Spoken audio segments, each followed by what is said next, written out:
That is one of the most gratifying things that we do to create value and find something that could have wound up in a dump or broken or just lost to time, and you get it to somebody who can genuinely appreciate it. I had one of the viewers of the channel ask me what I thought was a great question. They had just made a very high dollar sale for them, and they were wondering, do they need to do anything special when they ship that item to make sure that they don't get taken advantage of? And it's such a good question, I thought we'd talk about it a little bit in a video, because there are some things that you can do both when you list an expensive item and you can do after you've sold an expensive item to reduce your chances of getting taken advantage of. So let's talk about those things in this video. If this is your first time here, my name is Scott, also known as ChaChingKing. On this channel, I talk about how to use the eBay platform. I don't ever recommend that you start by selling $200 items on eBay. You need to start with the smaller items until you get some feedback. But at some point, you're going to start selling more expensive items. When Melody and I began, we sold a lot of $10 to $15 belts. That is when we were really treating this like a business. We were selling a lot of that kind of stuff. Melody and I had the conversation one time about what we would do if we sold more expensive items. And Melody was up front. She said selling a $50 item seemed very scary for her. When you're selling $15 items, what happens if you get a $50 return? It's kind of daunting. Not that long ago, we sold a $1,200 dresser jar made by Dom Nancy, made in the late 1800s. And at the point that we sold it, a $1,200 sale, while large, wasn't something that scared us anymore. Let's talk about the things that we put in that listing that put us a little bit more at ease, and the things that we did after the sale that also helped put us at ease. That particular dresser jar sold to somebody in Japan. And that was before the days of the eBay international shipping, so everything wasn't automatically covered. In the listing, it is not a bad idea to put a comment in there like this. And I'll put it up on the screen so that you can see it. But in a nutshell, it says that, bottom line, this is an expensive item, and to protect not just me, the seller, but also the buyer, here are some of the things that we're going to do. Having something like that in your description, it will run off the people that are looking for an easy target, because they know you're going to be crossing your T's and dotting your I's. You're going to be careful. That is one of the things that I put in my description on an expensive item. Let's talk about what is expensive. You know, for Melody and I now, it's going to be those items that pass up that $200, $300. That's an expensive item. So a lot of times on those is when I will include a statement like that. And if you want this statement, you're welcome to copy it and make it your own, make it fit what you're doing. Eventually, you're going to hear the cha-ching. It's going to go off, and you're going to be super excited because you're going to sell a $1,200 dresser jar or something like that for you. And now the reality of is, man, this needs to work. It's super scary, the thought of putting something in a box and shipping it off. And are they going to say that they never got it? Are they going to say that it was broken? So let's talk about the things that you can do to make sure that this is a secure and safe transaction. We've taken the first step. We've told them in the description some things that we're going to do. Now we're going to follow that up. When I sold the dresser jar and it was going to Japan, I immediately followed the sale up with a thank you note for it, and to let them know, here's how I'm going to box this thing, and I'm reaching out to you so that you know what to expect, because it's really important to me that you get exactly what it is you were hoping to get. And if it's something super expensive, I might even let them know for their safety, I will record it as I'm boxing it up, and that'll be available if you want to see it. Because don't forget, you just sold something really expensive, but the buyer just bought something really expensive, and putting them at ease is a great way to start this transaction off to where it will end successfully for both of you. Now, what I need to do is I'm going to make absolutely sure that whatever this is boxed up securely. On the dresser jar, it's a little jar, it's got a lid. I used 2 separate boxes, one for each part, and then bubble wrapped in between.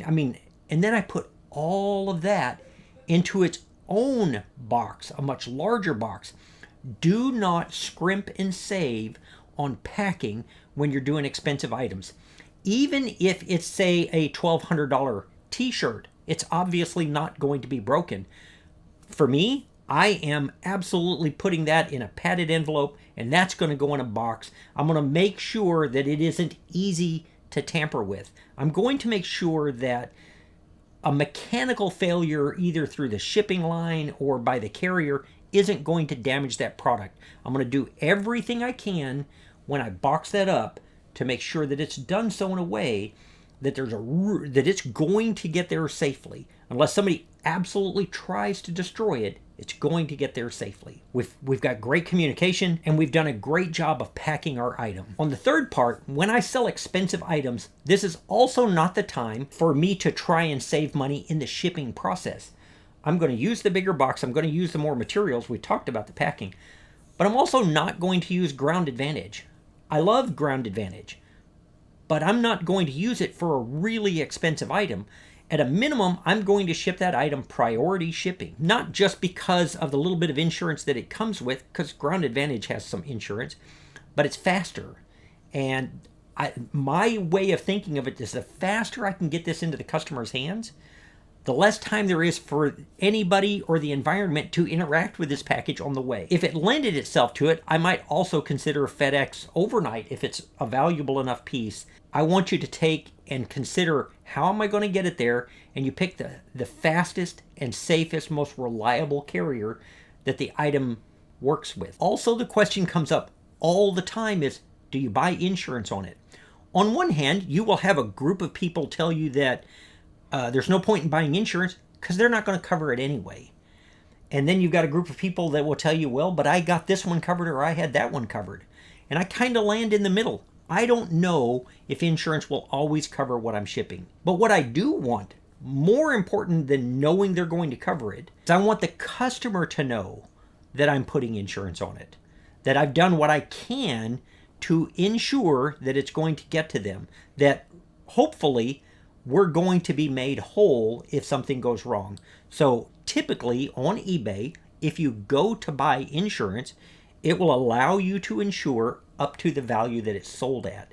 And so that's what I do. Like on expensive items, I buy the insurance, not just because I want it covered, but I want that buyer to see that this item is coming insured. I think that that's really important. For Melody and I, the dresser jar went smoothly. It got all the way to Japan, and that person left me positive feedback.